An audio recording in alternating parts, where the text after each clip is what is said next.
पिछले एपिसोड में यूहाव ने वांग चियू को अपनी स्टोरी बताई थी, लेकिन तभी उस समय वहाँ पर बहुत सारे बिस्ट भी आने लगे थे। अब इसीलिए हम देखता है कि यूहाव बाकी लोगों को भी इसके बारे में बता देता है, जिसके बारे में जानकर वे सभी भी पूरी तरह से अलर्ट हो गए थे। और फिर हम देखता है कि वे इसके बारे में पता लगाने के लिए वहाँ से आगे जाते हैं। तभी हम देखता है कि यूहाव अपने मेंटल डिटेक्शन का यूज करने लगता है, ताकि यहाँ पर आ रहे सोल्विस के बारे में पता लगाया जा सके। फिर हमें पता चलता है कि ये तो असल में ब्लड रेड बैबून्स है, जो कि असल में पूरे 30 के ग्रुप में है। जिसके बाद हम देखता है कि इसके बारे में जानकर सभी काफी परेशान हो गए थे, क्योंकि इसके लीडर के पास में 50,000 साल की कल्टीवेशन होती है। वहीं वांग कहने लगती है कि ब्लड रेड बैबून्स तो बहुत ही अग्रेसिव होते हैं, लेकिन यहाँ पर तो हमारे साथ में टाइटिल डब्ल्यू भी है, इसीलिए कोई सोल भी जल्दी से यहाँ पर आने की कोशिश नहीं करेगा। तभी यूहा भी कहने लगता है कि वैसे तो ये रात में एक्टिव नहीं होते, और इसीलिए ऐसा लगता है कि इनको यहाँ पर भगाया गया है। अब इसीलिए हम देखता है कि इसके बारे में जानकर सभी काफी परेशान हो गए थे, और किसी को भी समझ में नहीं आ रहा था कि अचानक से यहाँ पर क्या होने लगा। लेकिन अब हम देखता है कि इनके पास में फाइट करने के अलावा और कोई ऑप्शन नहीं था, इसीलिए डिकन काइन से कहती है कि तुम सभी इसके लिए रेडी हो जाओ। जिसके बाद हम देखता है कि वे सभी भी तुरंत इसकी बात मानने के लिए रेडी हो गए थे, इसीलिए वो अपने अपने पावर को एक्टिवेट कर लेते हैं। और हम देखता है कि वे इनका सामना करने के लिए रेडी हो गए थे।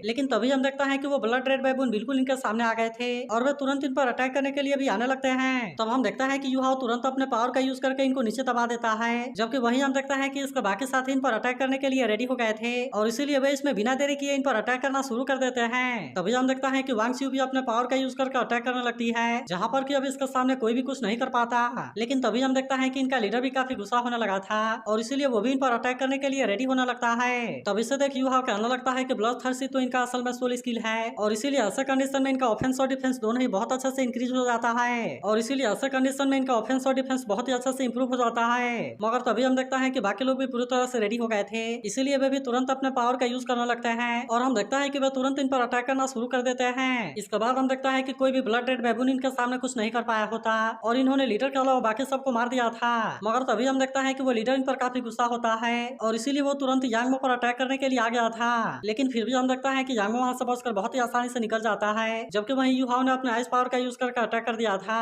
और अब इसीलिए वो लीडर इसमें फ्रीज हो जाता है। लेकिन अब हम देखता है कि वांग चियू इसे कोई भी मौका नहीं देती, इसीलिए वो तुरंत अपने पावर को फिर से एक्टिवेट कर लेती है, और हम देखता है कि उसने बहुत ही शानदार तरीके से इस पर अटैक कर दिया था, जहाँ पर कि वो लीडर इसके सामने कुछ भी नहीं कर पाता, और इस तरह से वांग चियू ने केवल एक ही अटैक में इसे बेहोश कर दिया था। अब इसीलिए हम देखता है कि यूहाव भी इस बात से काफी इंप्रेस होता है, और कहता है कि इसका अटैक तो सच में काफी पावरफुल है। लेकिन अभी भी हम देखता है कि वो लीडर जिंदा था, इसीलिए डिकन काइन से पूछते हैं कि तुम्हें से कौन इसके सोलिंग को चाहता है। तब हम देखता है कि यूहाव इसे वांग को देने के लिए बात करता है, क्योंकि डीमन मार्शल सोल वाले स्पिरिचुअल सोल भी इसको खोजना बहुत ही मुश्किल है, और इसीलिए भले ही ये बैबून स्पिरिचुअल नहीं है, लेकिन फिर भी इसका ब्लड थर्स्ट स्किल बहुत ही यूजफुल है। लेकिन तभी वांग चियू कहती है कि ये इसके लिए सुटेबल नहीं है, और इसीलिए तुम इसे मुझे दे दो। मगर हम देखता है कि वांग इस बात से इस पर गुस्सा हो जाती है, और फिर वो कहती है कि तुम ऐसी बात क्यों करने लगी, और क्या तुम्हें लगता है कि अगर तुमने बोल दिया कि ये मेरे लिए सुटेबल नहीं है, तो क्या तुम्हें सच में लगता है कि ये मेरे लिए सुटेबल नहीं होगा। मगर अभी भी हम देखता है कि वांग चियू इसकी बात नहीं मानती, और फिर वो यूहाव से पूछती है कि क्या तुम्हें मेरे ऊपर यकीन है। तभी हम देखता है कि वांग फिर से वांग चियू पर गुस्सा होने लगती है, लेकिन यूहाव इसे कुछ भी बोलने से रोक देता है, और फिर वो वांग चियू से कहता है कि मुझे तुम्हारे ऊपर यकीन है, और वैसे भी हम तो टीममेट्स हैं। जिसके बाद हम देखता है कि वांग इसके बारे में कुछ भी नहीं बोलती, और वहीं यांगमो भी इसके बारे में कुछ नहीं कहता। जिसके बाद हम देखता है कि वांग चियू सोलिंग को एब्जॉर्ब करने के लिए रेडी हो जाती है, और कहती है कि तुम इसके सोलिंग को मुझे एब्जॉर्ब कर लेने दो, उसके बाद मैं तुम्हारे लिए सोलिंग को खोजने के लिए ले चलूंगी। जिसके बाद हम देखता है कि वैसे तो सभी इसकी बात मानने के लिए रेडी हो गए थे, लेकिन वहीं हम देखता है कि वांग अभी भी यूहाव से नाराज होती है, और फिर कहती है कि तुमने तो इतना आसानी से उसके ऊपर यकीन कर लिया। तब इसकी ऐसी बात सुनकर यूहाव इसे समझाने लगता है, और कहता है कि आखिरकार वह भी तो हमारी पार्टनर है। लेकिन अब इसके कुछ देर के बाद सुबह हो जाती है, जहाँ वांग जैसे ही अपनी आंखें खोलती है वो देखती है कि यूहाव इसके सामने है, और हम देखता है कि वो इसे खाने के लिए केक देता है। जिसके बाद हम देखता है कि वांग भी तुरंत इसके लिए मान गई थी, और फिर वे दोनों एक साथ में वहीं पर बैठ जाते हैं। लेकिन वहीं उधर हम देखता है कि यांग मूवी इसे देख रहा था, और फिर कहता है कि सिंगल होना सच में बहुत बुरा फील होता है। लेकिन वहीं उधर हम देखता है कि वांग चियू सोलिंग को एब्जॉर्ब करने में कामयाब हो गई थी, और इसीलिए यांग मो इसके लिए इसे कांग्रेचुलेट करता है। मगर वहीं हम देखता है कि वांग भी इस बात से काफी हैरान हो गई थी, और वो कहने लगती है कि इसकी बॉडी तो सच में काफी स्ट्रॉन्ग है, और इसने तो केवल 3 घंटे में ही 50,000 साल वाले सोलिंग को एब्जॉर्ब कर लिया। लेकिन तभी हम देखता है कि यूहाव को यह बात काफी अजीब लगती है, और वो कहता है कि इसके पास में तो इतनी स्ट्रॉन्ग बॉडी है, जिसके हिसाब से इसके पहले वाले 2 सोलिंग को 1000 ईयर से आगे वाले सोलिंग को एब्जॉर्ब करना चाहिए। अब इसीलिए हम देखता है कि यूहाव को इसके बारे में कुछ समझ नहीं आता, और कहता है कि फिर भी ये सेंचुरी ईयर वाले सोलिंग क्यों है। लेकिन वहीं अब हम देखता है कि वांग चियू सोलिंग को एब्जॉर्ब करने में कामयाब हो गई थी, और अब इसीलिए वो इनके पास में आने लगती है। लेकिन हम देखता है कि वांग अभी भी इससे नाराज होती है, और कहती है कि तुम्हें फिर से क्या चाहिए। तब इस पर वांग चियू कहती है कि चलो तुम्हारे लिए सुटेबल सोलिंग को खोजने के लिए चलते हैं। लेकिन तभी डिकन काई उससे पूछते हैं कि क्या तुम स्टारडू फॉरेस्ट के बारे में जानती हो। जिसके बाद वांग चियू बताती है कि उसने 1 साल के लिए स्टारडू फॉरेस्ट में प्रैक्टिस किया है, इसीलिए वो पेरिफेरल जोन, मिक्स जोन और कोर जोन के बारे में बहुत ही अच्छा से जानती है। लेकिन अब हम देखता है कि डीकन काई इस पर कुछ भी नहीं बोलती, इसीलिए वांग चुइंग को लेकर जाने के लिए रेडी हो गई थी। और अब हम देखता है कि वो अपने वेपन को भी बाहर निकाल लेती है, मगर इसे देखते ही युहा पूरी तरह से हैरान हो गया था और वो कहने लगता है कि इसके अंदर तो कोई भी सोल आइलैंड स्ट्रक्चर नहीं है, और भले ही ऐसा लगता है कि ये मटेरियल वुडन है, लेकिन फिर भी असल में पूरी तरह से लाइफ से भरी हुई है और इसीलिए यह वेपन बहुत ही अजीब लग रही है। मगर अब हम देखता है कि वांग चू यहाँ से आगे जाने के लिए रेडी हो गई थी और इसीलिए वो इनसे भी चलने के लिए कहती है, जिसके बाद हम देखता है कि वे सभी भी इसके बात मानने के लिए रेडी हो गए थे और इसीलिए वे सभी इसके साथ में भागते हुए जाने लगते हैं। लेकिन तभी अचानक से वांग चू को लगता है कि आगे कुछ है, इसीलिए हम देखता है कि वो तुरंत यहाँ पर रुक जाती है और फिर वे सभी एक चट्टान के पीछे छुप गए थे। तब हम देखता है कि युहा इसके बारे में पता लगाने के लिए अपने मेंटल डिटेक्शन का यूज करता है, जहाँ हम देखता है कि इनके सामने 3 इविल सोल मास्टर होते हैं और वे वहाँ पर फायर रैबिट के साथ में कुछ कर रहे थे। तभी वे देखता है कि ये तीनों इस पर अपने पावर का यूज करने लगते हैं और ये असल में इस तरह से सोल बीज को रिफाइन करने के लिए कर रहे थे। अब इसीलिए हम देखता है कि युहा इस बात से इन पर काफी गुस्सा होने लगता है और कहने लगता है कि ये तो बहुत ही क्रूएल है और ये तीनों तो असल में इविल सोल मास्टर हैं। तभी हम देखता है कि इनमें से एक evil soul master fire rabbit को कहीं भेजता है, मगर वही अब हम देखता है कि डीकन काई भी इनको छोड़ने वाली नहीं थी, इसीलिए वो वांग और युहा से इन पर नजर रखने के लिए कहती है, जबकि वो यांगमो और वांग चू से इसके बारे में पता लगाने के लिए कहती है ताकि इनको पता चले कि आखिरकार इनका मकसद क्या है। जिसके बाद हम देखता है कि वांग चू के अलावा वे तीनों सुपरवाइजरी टीम के मास्कों को लगा लेते हैं और वे वहां से इसके बारे में पता लगाने के लिए निकल गए थे। लेकिन वहीं हम देखता है कि वो पावर फिर से वापस लौटकर इनके पास में आ जाती है, जिसके बाद वो कहने लगता है कि आखिरकार हमें उनके बारे में पता चल गया और अब इसीलिए वे यहाँ पर कुछ शुरू करने के लिए बात करने लगते हैं। फिर हम देखता है कि वो इविल सोल मास्टर अपने पावर का यूज करने के लिए रेडी हो गया था और इस तरह से वो यहाँ पर किसी सोल बीज को समन करने लगता है। वहीं उधर हम देखता है कि वांग और युहा भी इस बात से पूरी तरह हैरान हो गए थे और कहते हैं कि आखिरकार ये यहाँ पर क्या करना चाहते हैं। लेकिन अब हम देखता है कि डार्क गोल्डन बियर पूरी तरह से यहाँ पर आ गया था।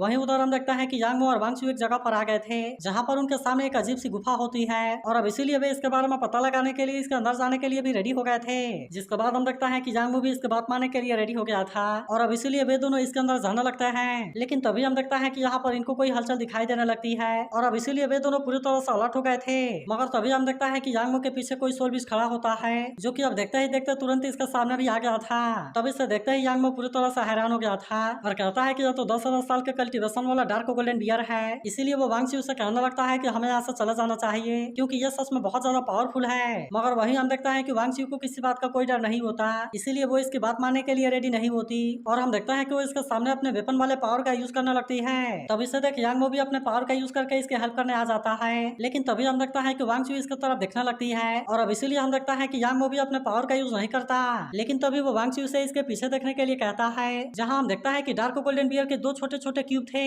लेकिन अभी भी हम देखता है कि वांग चू डार्क गोल्डन बियर की तरफ जाने लगती है, जिससे देख यांगमो को इसके बारे में चिंता होने लगी थी। लेकिन फिर भी हम देखता है कि वांग चू अपने पावर को यूज करते हुए इसके तरफ जाने लगती है, जहाँ हम देखता है कि वो डार्क गोल्डन बियर इसके सामने कुछ भी नहीं करती और वो भी इसके सामने पूरी तरह से शांत हो गई थी। वहीं उधर युहा को पता चलता है कि यह तो बियर किंग का गार्डियन सोल है, जिसके बाद वो इविल सोल मास्टर कहने लगता है कि मैंने इससे फीमेल बियर को बाहर निकालने के लिए यूज किया है और फिर वो अपने दोनों साथियों से कहता है कि तुम मौका मिलते ही दोनों क्यूब को ले लेना, जिससे कि फीमेल बियर ने अभी जन्म दिया है। फिर वो कहने लगता है कि इस तरह से हम इनको अपना पालतू बना सकते हैं और जब वे बड़े होंगे तो जरूर ही परफेक्ट किलिंग मशीन बन जाएंगे। इसके बाद वो कहने लगता है कि फीमेल बियर ने अभी जन्म दिया है, इसीलिए इस समय उसकी ताकत काफी कम हो गई होगी और अगर हम उसे भी मारने में कामयाब हो गए तब इस तरह से हम साथ में सोल बीज को भी ट्रेन कर सकते हैं। वहीं अब हम देखता है कि युहा को इसके बारे में सबको समझ में आ गया था और वो जान जाता है कि डार्क गोल्डन बियर के क्यूब को चोरी करना चाहते हैं। जिसके बाद हम देखता है कि उधर वांग भी इन पर काफी गुस्सा हो गई थी और वो कहने लगती है कि ये तो मदर को मारकर उसके क्यूब को ले जाना चाहते हैं और इसीलिए ये तो सच में बहुत ही इविल है। तभी युहा कहने लगता है कि रात में जिन बैबून से हमारा सामना हुआ था उनको भी असल में इन्हीं लोगों ने इंजर्ड किया होगा।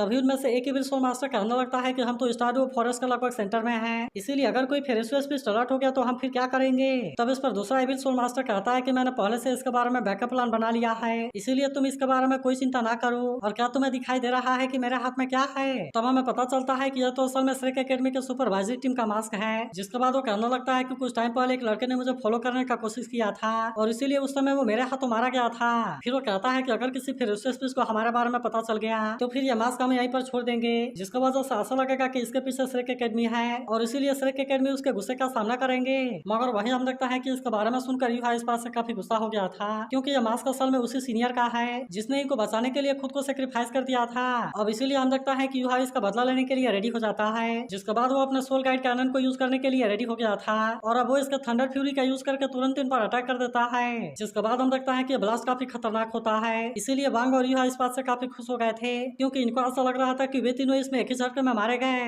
मगर तभी इनको पता चलता है कि वे तो अभी भी जिंदा हैं। और अब इसीलिए इसे देख यूहा इस बात से पूरी तरह हैरान हो गया था। हीरो कहने लगता है कि मैंने तो लेवल 17 वाले सोल गाइड कैनन का यूज करके अटैक किया था, लेकिन इसके बाद भी इसमें इनको कोई नुकसान नहीं हुआ। और वो समझ जाता है कि आइस सेड का डेंजर परसेप्शन बहुत ही खतरनाक होता है, जिसका वजह से वे इतने कम टाइम में भी अपने आप को बचाने में कामयाब हो गए। लेकिन तभी हम देखता है कि इविल सोल मास्टर भी इन पर गुस्सा हो गए थे और कहने लगता है कि ये कौन है। तब इस पर यूहा कहता है कि तुम्हारा कल सिरेक्स सुपरवाइजरी टीम। और अब हम देखता है कि वो अपने सेकंड सोल स्किल का यूज करने के लिए रेडी हो गया था, लेकिन अभी भी उनको इसके बारे में कोई चिंता नहीं होती। और वो कहने लगता है कि तुम्हें लगता है कि तुम इतना आसानी से हमारे हाथों से बच सकते हो। अब इतनी बात कहने के बाद हम देखता है कि वे भी अपने पावर का यूज करने के लिए रेडी हो जाते हैं, जहां हम देखता है कि वे तीनों अपने सोल बीज को भी बाहर निकाल लेते हैं। और अब इस तरह से वो इनका सामना करने के लिए रेडी हो गए थे। तब इससे देख वांग कहने लगती है कि इनकी कल्टीवेशन लेवल तो बहुत ही हाई है और बिल्कुल सेम लेवल वाले सोल बीज इनकी हेल्प कर रहे हैं, और इसीलिए ऐसा लगता है कि ये तो काफी डेंजरस है। तभी यूहा वांग से कहने लगता है कि तुम जाकर उनको खोजो और तब तक मैं इनको भटकाता हूँ। लेकिन इस पर वांग कहती है कि मैं इनको भटकाती हूँ और तुम जाकर उनको खोजो।